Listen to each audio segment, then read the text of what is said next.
Mayong adlaw mga bata, karong adlaw atong bakatanon ang Mathematics 3. Ani-ana kita sa Quarter 3, Lesson 7. Ang atong leksyon karon may tungod sa pagkumpleto sa symmetrical figure base sa gihatag nga line of symmetry. Mo kini atong leksyon 7.3. Andam na ba mo? Sa dili kitang padayon, aduna ako'y mga health reminders para kanatong tanan. Una, maghugas sa kamot. Ikaduha, modistansya sa ubang tawo. Ikatulo, likayi ang paghikap sa imong mata, ilong ug baba. Ikaapat, kanunay magsulob og face mask, labi na kumugawa sa inyong balay. Ug ikalima, magpuyo kita sulod sa atong panimalay. Stay home, stay safe para sa kayuhan natong tanan. Okay ba mga bata? Karon balikan nato ang atong niaging leksyon. Sa niaging leksyon atong nakatunan ang pagdibuho sa line of symmetry sa gihatag na symmetrical figure. Atong hinumduman nga ang line of symmetry pwede pahandag, pwede pahigda, pwede pabarog. Okay? So, niini na mga figure diri or mga letra atong idibuho ang line of symmetry sa mosunod nga mga letra. So, aduna kitay letrang W, letrang K, letrang X, letrang E, letrang C. Atong idibuho karon ang line of symmetry sa letrang W. Ang atong line of symmetry kay pabarog. So, kung unsay makita sa wala nga bahin, mo sad ang makita sa tuo nga bahin. Sa letrang K, atong i-draw ang line of symmetry. Okay, pahigda atong line of symmetry. Kung unsay nakita sa babaw, mo sad ang makita sa ubos. Sa letrang X, pabarog. Pwede pod pahigda. So, muna ang line of symmetry sa letrang X. Sa letrang E, so, pahigda ang line of symmetry. Sa letrang C, pahigda ang line of symmetry. Parehas pa kitag mga answer, mga bata? Very good. Okay. So, karon ando na kita'y makita diha nga hulagway. Imo bang madibuho ang katungan ini? Kaya ba nimong madrawing or madibuho ang katungan niini nga hulagway? Kaya. Kung madibuho na nimo ang iyang katunga, unsa man nga hulagway ang mapurma? Okay. So, sakto ka ang nasa imong hunahuna? Okay, atong i-drawing karon or atong idibuho ang katunga niini. Okay, so dera nabuo na ang hulagway. So unsa man ang napurma sa hulagway? Napurma ang alibangbang o butterfly. Kaya ba ninyong madrawing or na-drawing na ba ninyo diha? Okay, so ang napurma sa hulagway kay alibangbang. So, timanan na to nga kung symmetrical ang usa ka figure, kung unsa naa diri sa wala nga bahin, mo sa diri sa tuo nga bahin. Okay? So, sa pagkumpleto sa usa ka symmetrical nga hulagway, di ba ang kani nga hulagway ganina, symmetrical man siya. So, sa pagkumpleto niini, idibuho ang susama nga katunga niini nga mora og nagtan-aw ka sa samin. So ako nang giingon ganina, kung unsay makita diri sa left side, mo sa datong makita diri sa right side. Kung unsay drawing diri, mo sa diri sa right side. Okay, usbon na ko ha. Sa pagkumpleto sa usa ka symmetrical nga hulagway, idibuho o i-drawing ang susama nga katunga niini nga mao ra og nagtan-aw ka sa samin.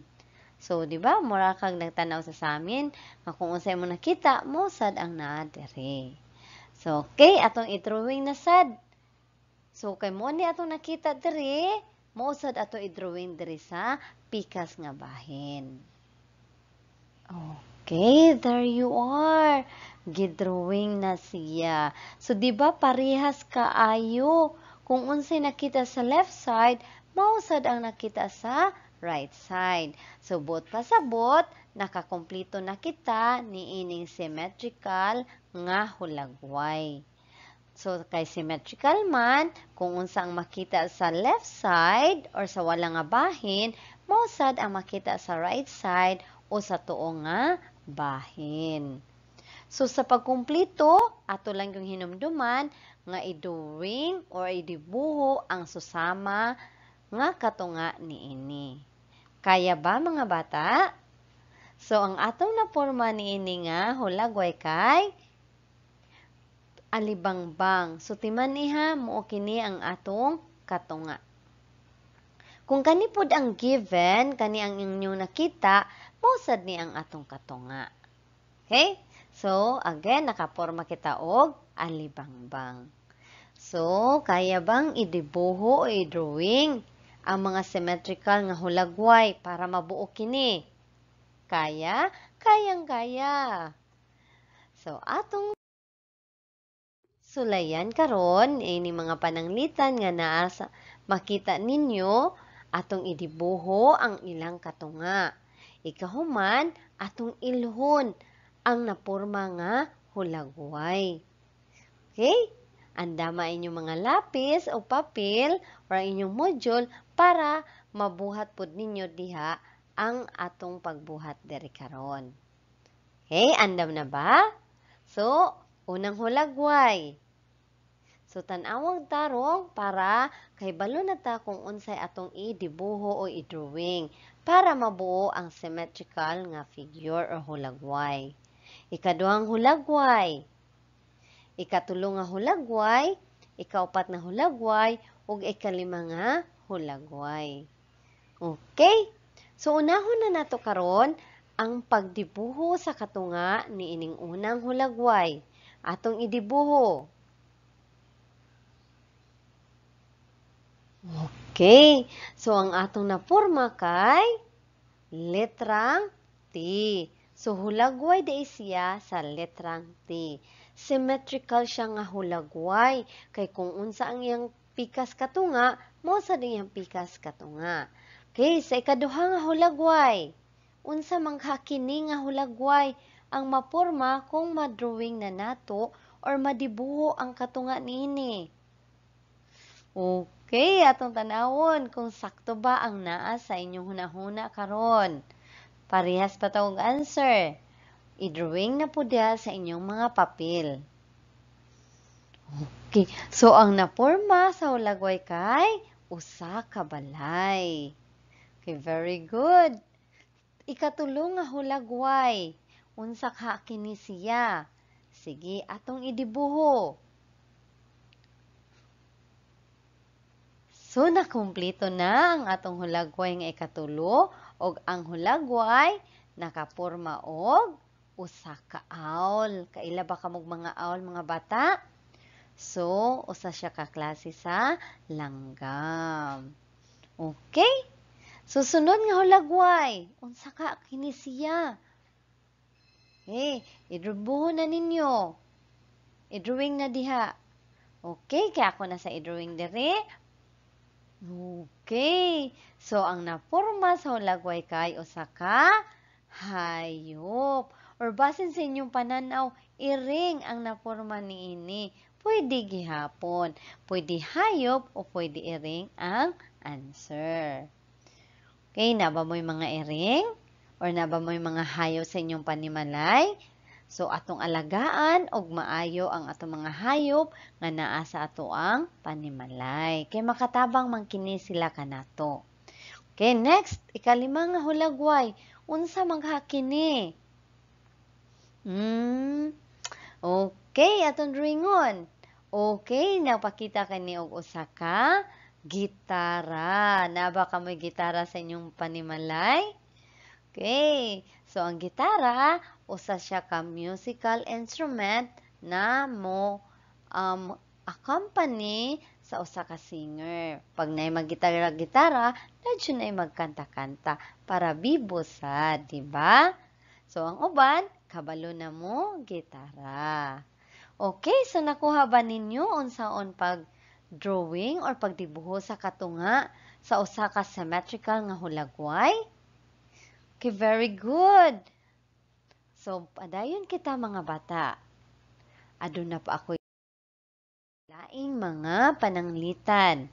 So, 5 na sad ka hulagway ang inyong makita karon.